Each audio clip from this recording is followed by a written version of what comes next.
ये तो उस बच्ची के रोने की आवाज आप सुन सकते हो, पेंटिंग से ही आती है। पेंटिंग को जिस भी आर्टिस्ट ने बनाया है, उस पेंटिंग के साथ साथ उसने मतलब जिस कलर का यूज किया था, उसके साथ साथ उसने अपने ब्लड का भी यूज किया था उस पेंटिंग को बनाने के लिए। Hi everyone, welcome back to my channel. तो अगेन आपको मैं फिर से बता दूं कि आपको मेरा हॉरर सीरीज, हॉरर वीडियोस काफी अच्छे लगते हैं, तो अगेन हॉरर वीडियो आ गया है और बहुत ज्यादा डिमांड पे आया है। मतलब बहुत ज्यादा कमेंट्स आ रहे थे इस पे कि आपको हॉन्टेड पेंटिंग्स के ऊपर जानना है, हॉन्टेड पेंटिंग्स और उसकी स्टोरी जाननी है। तो मैंने सोचा कि क्यों ना थोड़ा इस पर रिसर्च करते हैं। थोड़ा सा लेट हो गया मुझे पता है, तो थोड़ा सा इस पर रिसर्च जारी था। तो हॉन्टेड पेंटिंग्स के ऊपर मैं आज आपको बताने वाली हूँ कि ऐसी कौन कौन सी हॉन्टेड पेंटिंग्स हैं कि जो कि काफी ज्यादा हॉन्टेड मानी जाती है, और ऐसी और उसका जो बैकग्राउंड स्टोरी क्या रहा है। तो ये स्टोरी मैं आपको बताने वाली हूँ, लेकिन इससे पहले आपको करना क्या है, जल्दी से बता देती हूँ, सब्सक्राइब कर देना, लाइक कर देना इस वीडियो को अगर पसंद आएगा तो, और मेरे साथ इंस्टाग्राम पे जुड़ जाना, और लिंक जो है डिस्क्रिप्शन में मिल जाएगा, सब्सक्राइब जरूर कर देना। सो चलो वीडियो को शुरू करते हैं without any further do, let's get started. Okay guys, जो पहला है ना, वो उसकी कहानी ऐसी है। पहले तो मैं बता दूं उस पेंटिंग का नाम क्या है। उस पेंटिंग का नाम है बेसिकली दुखी आत्मा। यस, उसको एंगस मैन ऐसा कुछ कहते हैं। इसकी बैकग्राउंड स्टोरी ये रही है कि 2010 के कम्ब्रिया इंग्लैंड के रहने वाले शॉन रोबिन्सन, आई होप मैं सही प्रोनाउंस कर रही हूँ। तो इनकी कहानी है, इनकी बेसिकली दादी थी जिसका डेथ हो गया था। तो उसके पीछे क्या आया था ना, जब उनका डेथ हो गया था उसके बाद ना उनके काफी सारे सामान, जो बची सामान रखी हुई थी उनकी, तो उनके काफी सारे सामान के अंदर से एक पेंटिंग, एक अजीब सी पेंटिंग उन्हें मिली थी, जिसके पेंटिंग के साथ साथ कुछ लिखा हुआ भी था उस पेंटिंग के बारे में। वो पहले पेंटिंग तो अगर आप देख सकते हो, मैं आपको स्क्रीन पे दिखा दूंगी। वो पेंटिंग ऐसा कहा जाता है कि अगर उस पेंटिंग को आप देखोगे तो ऐसा आपको लगेगा कि उस पेंटिंग में कोई आदमी है या कोई औरत है, समझ में नहीं आएगा, लेकिन ऐसा लगेगा कि वो बहुत ज्यादा चिल्ला रही है। उस पेंटिंग को उसकी दादी ने पिछले 25 साल से छुपा कर अपने पास रखा था। किसी को इस चीज के बारे में पता नहीं था। 25 साल के बाद जब उनकी डेथ हुई तो उनके बेटे को ये मिला। इस पेंटिंग को जिस आर्टिस्ट ने बनाया था, क्योंकि उसकी दादी के साथ मैंने आपको बताया कुछ लिखा हुआ भी मिला था, तो उसमें ये लिखा हुआ ये मिला था कि इस पेंटिंग को जिस भी आर्टिस्ट ने बनाया है, उस पेंटिंग के साथ साथ उसने मतलब जिस कलर का यूज किया था, उसके साथ साथ उसने अपने ब्लड का भी यूज किया था उस पेंटिंग को बनाने के लिए, अपने रियल ब्लड का यूज किया था। और ऐसा माना जाता है कि उस पेंटिंग को जस्ट कंप्लीट करने के बाद वो जो बनाने वाला जो आर्टिस्ट था उसने सुसाइड कर लिया था। लेकिन उसका जो बेटा था शॉन रोबिन्सन, उसे ना इन सारी चीजों पे यकीन ही नहीं हुआ कि नहीं, ये सारी चीजें कुछ नहीं होती। उसने क्या किया, उस पेंटिंग को अपने घर पर लगा दिया, और जब से वो पेंटिंग उसके घर पे लगी तो तब से ऐसा कहा जाता है, और उसने खुद ही भी ये चीज बताया है कि उसके बच्चे और उसकी जो बीवी थी, उनकी जो वाइफ थी, उन सारे को अपने घर में काफी अजीब सी पैरानॉर्मल एक्टिविटीज देखने को मिली। मतलब कि अजीब सी किसी परछाई का, ब्लैक कलर की परछाई का दिखना, या फिर कोई भी चीजों का अपने आप टूट जाना, अपने आप दरवाजे खुल जाना, अपने आप अजीब अजीब सी रोने की आवाजें आना और चिल्लाने की आवाजें आना।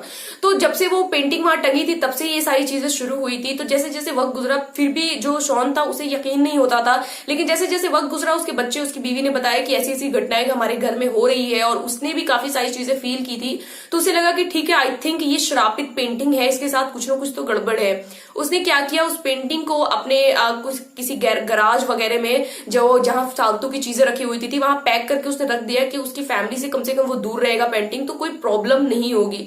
तो जिस जगह पर उसने उस पेंटिंग को रखा था, आज भी ऐसा माना जाता है कि उस पेंटिंग की जगह पर, मतलब उस गराज में, उसके घर का जो कुत्ता है, डॉग है, वो भी वहां जाने से डरता है। मतलब अगर उसे वहां पर लेकर भी कोई जाता है ना, तो वो डर से कांपने लगता है और नहीं जाता है। तो इस पेंटिंग की बैकग्राउंड स्टोरी ये थी। आई डोंट नो ये रियल है या नहीं है, बट हाँ, ये काफी ज्यादा आपको फेमस मिल जाएगी यूट्यूब पे या फिर गूगल पे। तो फर्स्ट स्टोरी है, सेकेंड स्टोरी देख लेते हैं।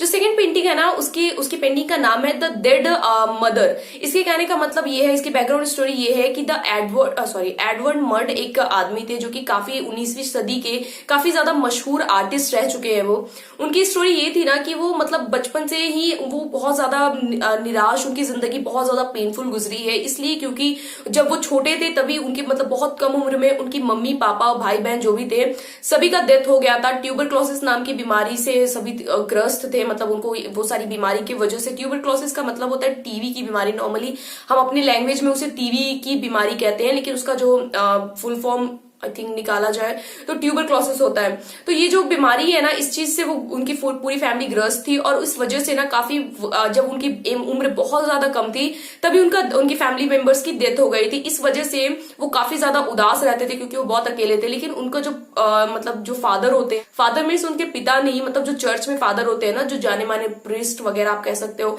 तो उनसे उन्होंने उन्हें बताया कि तुम्हारे फैमिली मेंबर्स की इसीलिए डेथ हुई है क्योंकि वो उन्होंने जो गलत काम किया है, मतलब जो भी गलती अपनी जिंदगी में की है, तो गॉड ने उन्हें उनकी गलती की सजा देने के लिए सभी को खत्म कर दिया, सबको अपने पास बुला लिया। तो ये चीज क्या है ना, उनके दिमाग में बहुत ज्यादा घर कर गई कि अच्छा ये चीज है। तो वैसे भी बच्चों के दिमाग में, या फिर काफी कम जिसकी एज होती है, उसके दिमाग में कोई नॉर्मल सी चीजें आती हैं तो कहते हैं ना कि कुछ बहुत अजीब सी चीजें अगर आपके माइंड में आ जाएगी तो वो काफी ज्यादा आपके दिमाग में घर कर लेती है। तो वो उनके साथ ऐसा हुआ है कि वो यही सारी चीजें सोचते रहते थे, लेकिन सोचते सोचते उनकी लाइफ बहुत पेनफुल सी गुजरी। और जैसे वो बड़े हुए मेहनत करने के साथ साथ वो एक मशहूर आर्टिस्ट बने।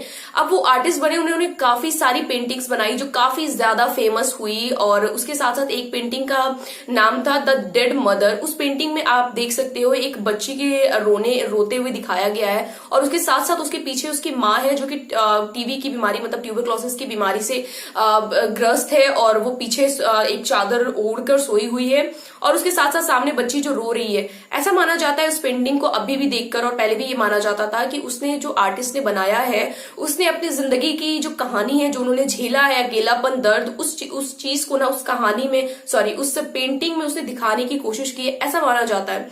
अब इस पेंटिंग को जिसने भी लिया, जिसने भी खरीदा, उसमें से एक आर्टिस्ट ने ये बताया था कि उस पेंटिंग को अगर आप देखोगे, उस बच्ची की आंखों को अगर आप देखोगे गौर से, तो आपको ऐसा बाद में फील होता है कि वो बच्ची आपको चारों तरफ से देख रही है, ऐसा अजीब सा आपको फील होता है। उसके साथ साथ उन्होंने ये भी बताया कि जब आप अकेले रहोगे या फिर कोई भी आवाज नहीं होगी तो उस बच्ची के रोने की आवाज आप सुन सकते हो, पेंटिंग से ही आती है। और उसकी माँ जो चादर ओढ़ी हुई रहती है ना, वो चादर के सरकने की आवाज भी आती है। उस आर्टिस्ट उसने जिसने खरीदा था उस पेंटिंग को, उसका ये कहना है। लेकिन हाँ, एक चीज ये भी कहना है कि उस पेंटिंग ने या फिर कोई भी ऐसा पैरानॉर्मल एक्टिविटीज घर में होते हुए नहीं दिखा, और किसी का नुकसान उसने नहीं पहुंचाया है। तो ये दो पेंटिंग की कहानी मैंने आपको कोशिश की है काफी कम वक्त में बताने की। तो अगर ये वीडियो आपको पसंद आया होगा, या फिर पेंटिंग का जो रियल स्टोरी है, हॉन्टेड पेंटिंग का रियल स्टोरी पार्ट 2 भी अगर आप देखना चाहते हो तो मुझे कमेंट में सजेस्ट कर सकते हो। मैं वो भी आप लोगों के लिए लाऊंगी। और कोई भी वीडियो का सजेशन आप मुझे दे सकते हो, क्योंकि मेरा दिमाग खुद तो चलता नहीं है तो आप अगर मुझे सजेस्ट करोगे ना तो अच्छी अच्छी चीजें मतलब आपके कहने पर ही लाऊंगी। तो इसी तरह मुझे प्यार करते रहो, बिल्कुल इतना सारा, और प्यार के साथ साथ मुझे प्लीज सपोर्ट करो, क्योंकि आप सबका सपोर्ट मुझे मिलता है, ऑफ कोर्स मिलता है, इसमें कोई दो राय नहीं है। लेकिन हाँ, आप सबको सपोर्ट और भी ज्यादा मुझे चाहिए। और मेरे साथ इंस्टाग्राम पे जुड़ जाना। इंस्टाग्राम का जो लिंक है वो डिस्क्रिप्शन में, नेम यहाँ पे हाईलाइट आपको दिख जाएगा। और उसके साथ साथ मेरे चैनल को सब्सक्राइब कर देना, और सब्सक्राइब के बगल में जो बेल आइकन है उसे जरूर हिट कर देना, और ऑल पे क्लिक करना है। इससे क्या होगा कि जब भी मैं वीडियो अपलोड करूंगी आपके पास नोटिफिकेशन सबसे पहले जाएगा। तो आई होप वीडियो अच्छा लगा होगा। अच्छा ही लगा होगा, ऑफ कोर्स, नहीं भी अच्छा लगा होगा तो प्लीज लाइक कर दे। Okay, bye bye, take care, I love you all.